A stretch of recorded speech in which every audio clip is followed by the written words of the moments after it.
सकता है। निर्माल्य यानी कि उसका दोबारा प्रयोग नहीं किया सकता, ना उसको खा सकते ना उसको पी सकते। शिवलिंग का जो जल निकले उसको भी पीना नहीं चाहिए। रुद्रो से ही शूद्र हो।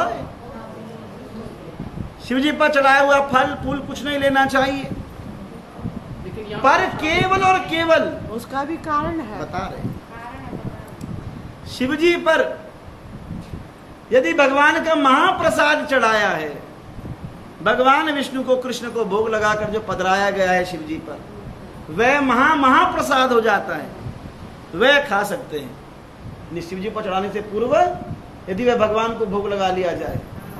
गंगा जी इसलिए पवित्र रहती, गंगा जी शिव जी की जटा से निकली है तो निर्माल्य होनी चाहिए, उपयोग नहीं होना चाहिए उसका, पर वह विष्णुपदी है, भगवान के चरण से निकली है, पहले भगवान के चरणों को धो दिया है उसने, इसलिए गंगा जल निर्माल्य होने पर भी क्या है, पवित्र है। भगवान विष्णु शिव जी के जटाओं से निकल कर भी क्या है, वह पवित्र है। दोबारा भगवान को नहाने के काम आता है गंगा जल। इसीलिए भगवान शिव जी की पूजा करने के लिए हम सब विष्णु भक्तों को, वैष्णवों को चाहिए कि किसी भी देवी देवता की पूजा करनी हो तो जो भी वस्तु देवी देवताओं को चढ़ानी हो वह भगवान को पहले ठाकुर जी को छुआ दो, ठाकुर जी को भोग लगा दो, ठाकुर जी को चढ़ा दो पहले, और फिर उस महाप्रसाद से अपने देवी देवताओं की पूजा करोगे तो देवी देवता इतने नहीं, आपके पहले देने से तो इतने प्रसन्न होते हैं और महाप्रसाद देने से इतने प्रसन्न हो जाते हैं। तो शिव जी को हार चढ़ाना है, कलम दी थी ना यहाँ से, भागवत जी की मालाएं दी शिव जी को चढ़ाने के लिए, क्योंकि शिव जी के पास तो ये धन है। अब जिसको शिव जी अपने कंठ में धारण करते हैं, मस्तिष्क में धारण करते हैं, उसकी प्रसादी माला आपको पहन के शिव जी बड़े प्रसन्न होते हैं।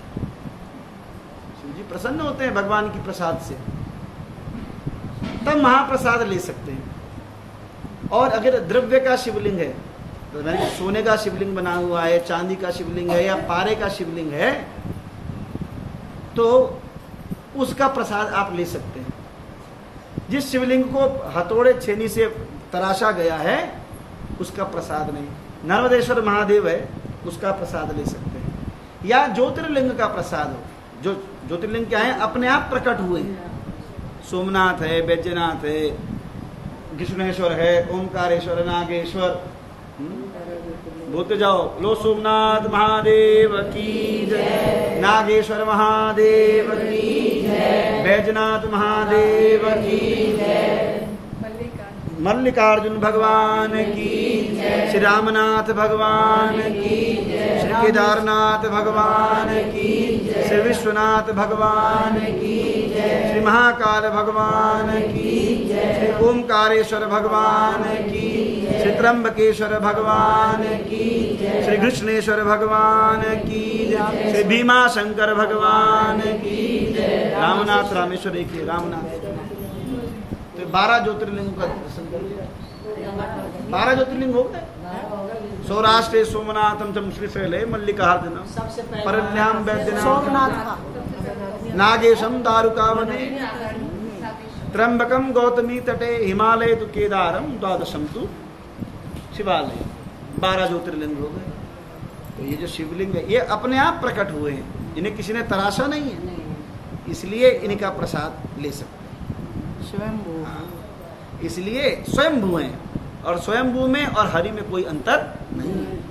अगर यहाँ पे भी शालिग्राम हमने रखा हुआ है तो वहाँ के प्रसाद को भी निश्चित भगवान को भोग लगाए, हमने रखा नहीं तो ठाकुर जी हैं यहाँ पे, ठाकुर जी को भोग लगाए शालिग्राम का है और भगवान को चढ़ा दे। नहीं, जैसे जब सब पता है कि भगवान के यहाँ सब चढ़ाते हैं, और जब यहाँ पे वहाँ का प्रसाद नहीं आता तो सबको, अरे वहाँ पे भी रखा हुआ पहले क्या करते हैं, पहले यहाँ ठाकुर जी को भोग पधराते हैं, उसके बाद शिव जी के पास ले जाते हैं। ठाकुर जी को भोग लगाकर उसके बाद शिव जी के पास ले जाते हैं। ठाकुर जी का प्रसाद शिव जी खाते तो वहाँ प्रसाद हो जाता है। ये लिखा है विष्णु पुराण में, जहाँ पे ये कृष्ण भगवान विष्णु अगर वहाँ पर हैं तो वहाँ प्रसाद ले सकते हैं। भगवान विष्णु को भोग लगाया है नहीं है, अशुद्ध नहीं है। आप इसलिए भगवान को भोग लगाएं अगर आपको संशय हो, इसलिए वो अशुद्ध नहीं है, उसका हम ले सकते हैं। जहाँ शिव जी का एकले का मंदिर है वहाँ का हम वहाँ का प्रसाद नहीं, बाद में करेंगे इसका विवरण कथा के बाद। तो इसलिए निर्माल्य को गंगा यद्यपि निर्माल्य है शिव जी की, पर तब भी क्या है, उपयोग में की जा सकती है। 4 चीजें ऐसी हैं जो, जैसे पीपल का वृक्ष है, वो किससे प्रकट होता है, कौवे की बीट से, विष्ठा से।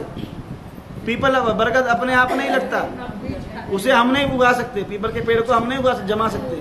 आप देखा होगा दीवारों के अंदर उग जाते हैं। तो कौवा जब उसके बीज को खाता है तो वह बीज उसके पेट में पकता है, और पेट में पककर जहां वह बीट करता है तब वह उससे उत्पन्न होता है, और तब भी क्या है, वह पूजनीय है। वमन उल्टी अशुद्ध होती है, पर मधुमक्खी फूल के रस को चूसती है और फिर उसका वमन करती है, तब भी शहद क्या है, वंदनीय है, पूजनीय है। इस प्रकार गंगा यद्यपि निर्माल्य है तब भी क्या है, पूजनीय है।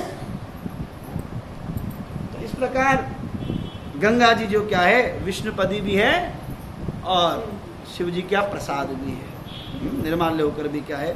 और शिव जी ज्ञान रूपी गंगा बहाते, शिव जी के खोपड़ी में, जटाओं में क्या है, ज्ञान है।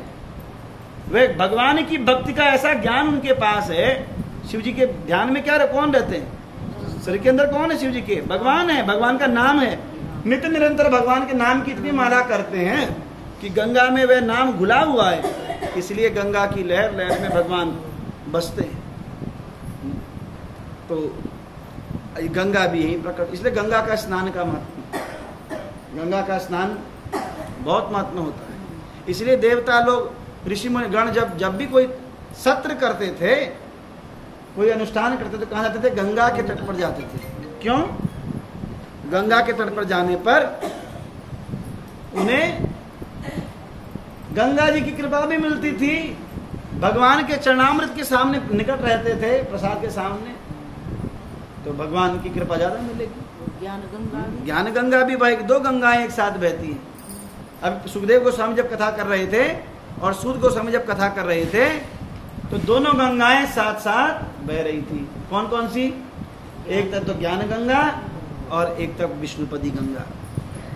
तो एक गंगा में डुबकी स्नान करने से महत्व होता है, और एक गंगा को श्रवण करने से कल्याण होता है। गंगार दरस हिले स्पर्श हिले पश्चाते पावन।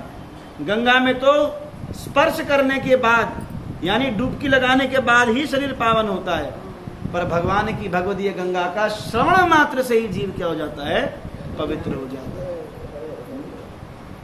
तो भगवान कहते हैं इसी वंश में कौन आए हैं, भगवान दशरथ जी के पुत्र के रूप में कौन आते हैं, भगवान रामचंद्र। श्री रामचंद्र भगवान की जय।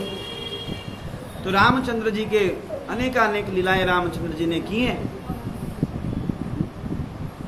रामचंद्र की लीलाओं में से कुछ कुछ लीलाएं जो बहुत ही हम लोगों के लिए बहुत अनुसरणीय हैं।